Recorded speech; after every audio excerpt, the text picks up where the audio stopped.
Welcome to Do What Matters Most. This is episode 19 in the series 21st-Century Children.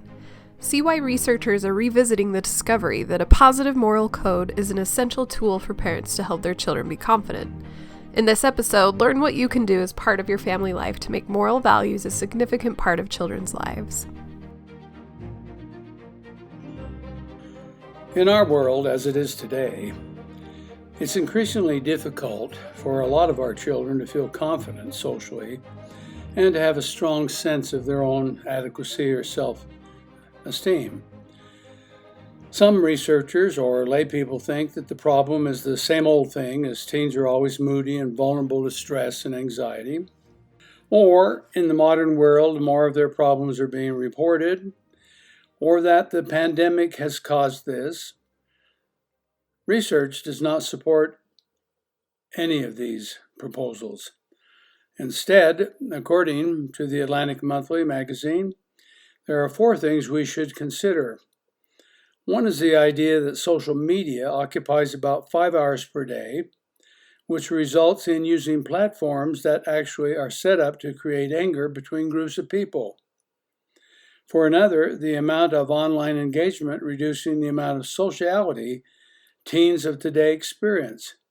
It takes them away from the actual social experience, which can bring support, uplift, and awareness of others. Third, the world is a stressful and worrisome place, which most of us would agree, and depending on the level of vulnerability that teenagers feel, it can be more intense for some, almost to the point of immobilizing them. So the problem is that all these things takes our kids, especially teenagers, away from the kind of experiences which bring support, uplift, and awareness of others. Last, parental strategies nowadays includes a great deal of emphasis on achievement and accomplishment. And this is often accompanied by pressure from parents for their children to excel. Now, for some, this might work well, but for many others, there are problems because the emphasis parents place on achievement might not be matched with the amount of emotional support available to kids, or it might be so intense or stressful that it robs children of their sense of freedom or being able to control their own lives. In this episode, I'm going to consider 2 methods you can use to promote social confidence and self-esteem. These are the valuable contribution of moral behavior or concepts having to do with morality, and exposure to and teaching of social skills. In the sense I'm using it, morality is not just about making rules, nor is it about children believing they have their own truth within them that makes morality, therefore, non-existent. It's not about personal definitions, and it's not about having a sense of right and wrong that you panic about. Instead, the forms of morality that promote social confidence and self-esteem are about people, about emotions, and about people's relationships. It is about this question that self-regulation or social skills make possible for teens, especially teens and other children, to not harm themselves and others. Now think about that with me for a minute. It might be appropriate for somebody to say, follow a rule and you'll be right. And that might be okay for many situations, but as it turns out, there are different rules for different situations. So the kids think, well, okay, which ones apply here and which ones don't? Or let's suppose if you're going to say to your kids, well, you'll decide on your own and you go ahead and create what values you're going to live by. That doesn't work well because then there's no definition. And the absence of definition of what creates anxiety and the lack of self-esteem and so forth. So as it turns out, let's imagine that we're going to create or apply a form of morality that has to do with a simple adage. And the adage is, we're going to teach our kids what helps themselves and helps other people, and what harms themselves and other people. Then we're going to ask them to learn to regulate their behavior or learn a new form of social skills in order to make sure that they don't harm themselves or other people. Now, as it turns out, emotions play a central role in the development of moral reasoning, which is how children think about right and wrong. Emotions influence the decisions people make, what they actually do, and the formation of character qualities. What emotions, for example, underlie greed, dishonesty, prejudice, meanness toward others, and the absence of integrity? Consider the emotions that motivate kindness, sacrifice, courage, love for others, tolerance, gratitude, and forgiveness. Now, if you'll take this seriously, you'll identify those emotions and you'll be busy demonstrating so that your children can see an example, and you'll actually even teach them how to display these emotions in social situations.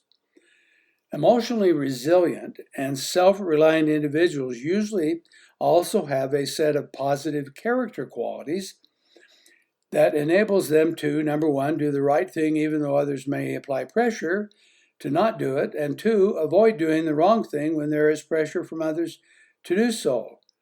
Moral people who are also self-reliant are not motivated by guilt and shame, which comes from a set of overly rigid thoughts and expectations that they feel guilt and shame when they do not do every single detail of their moral code. Guilt is not a bad thing. Guilt sometimes occurs when people make mistakes and they feel badly about it and regret it, but an excessive amount of guilt where they feel bad when every single thing is not taken care of often cripples children, and it actually produces something very different than social confidence and self-esteem. Moral people also tend to be self-reliant, and they are often motivated by the desire to help and contribute in an affirmative manner. Moral people who are also self-reliant tend to define morality in fairly simple terms. They're able to regulate themselves when it comes to facing dilemmas and difficult choices. Therefore, when teaching about the kind of morality that is linked to social confidence and self-esteem, parents can become more effective by connecting a moral standard, that is honesty, to an emotion, like warmth, kindness, or love. This is because emotions and how people display them often become the personality or character traits. Imagine you're teaching your children what you value and what you want them to develop strong character qualities about.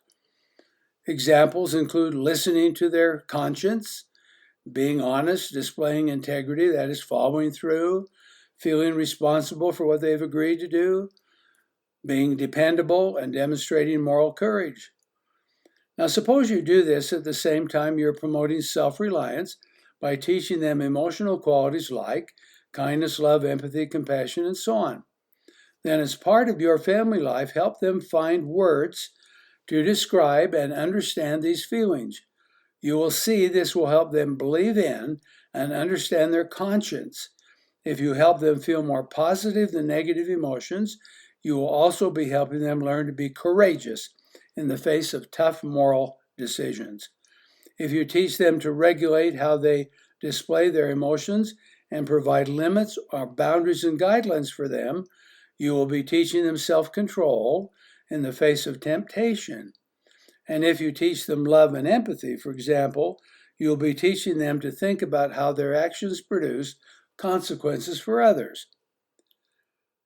You will be teaching your children the foundation of morality and the root of all character qualities, and to be socially confident and feel a strong sense of positive self-esteem.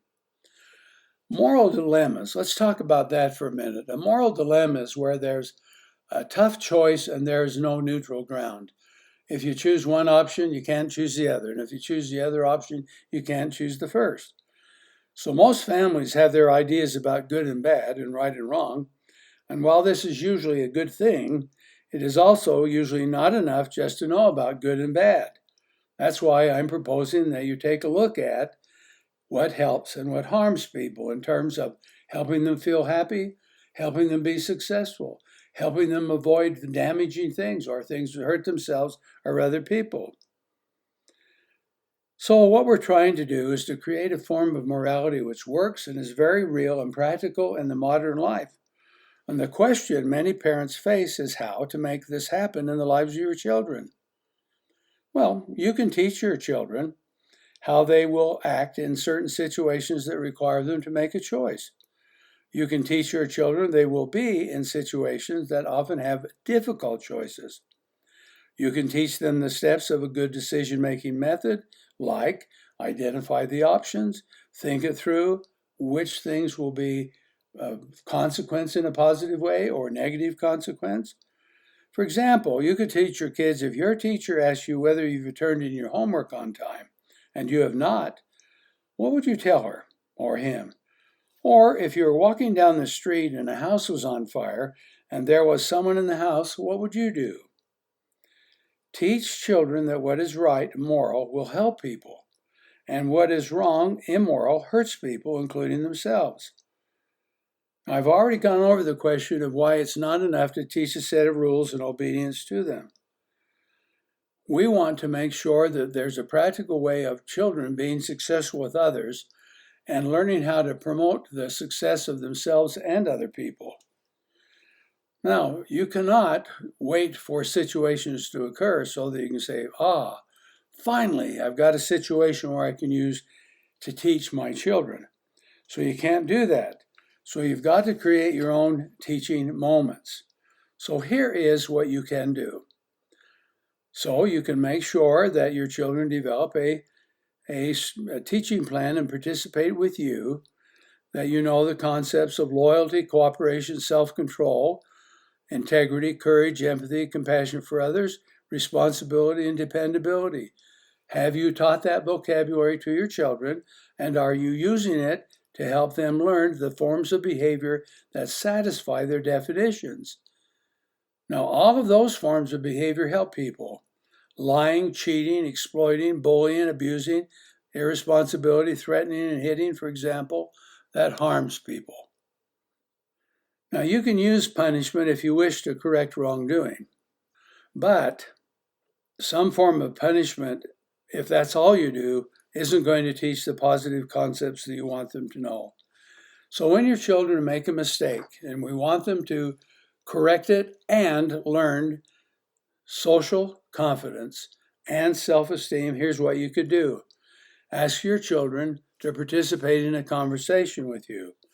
If they don't want to and you want them to talk with you, you can say, well, you probably want to eat sometime, or you probably want to go play with friends sometime, and we will do that right after we have a talk. Then you can ask your children, who were the other people involved in this situation? Ask them to tell you the other people. Who were they and what did they do? These may not all be present, but still affected by what was done. For example, parents are affected by what children do, even though the parents are not present when the children make a lot of mistakes. So after you've had a conversation about who was present in this situation, then you can ask your kids, well, what did you decide to do? And how do you feel about that now? Ask them to describe their own actions. This will likely take a little while, and you might need to ask and listen more than one time. Then you can ask, well, what rules were involved in this situation? Ask them to tell you about why this was important and what the rule is, if there were any rules at all. And then we want them to be able to identify a rule which applies to the circumstance where success was had or mistakes made. So how were the relationships with other people affected by what happened? You ask them to tell about themselves and other people and what they thought about other people. Then you take a look at the consequences, and then lastly, you identify what would have been better. Now, after collecting this information, ask your children to describe how they could actually implement something. If they've made a mistake, they could implement something that would make them better people and also help others. Now, in addition to this kind of conversation to respond and to teach, you can tell stories about positive virtues and recognize good decisions you make and your children make. A lot of moral education takes place in routine parent and child conversation. Tell them the stories about people who, when faced with difficult decisions, made the choice to help rather than harm others. Also, Describe the consequences of that good choice.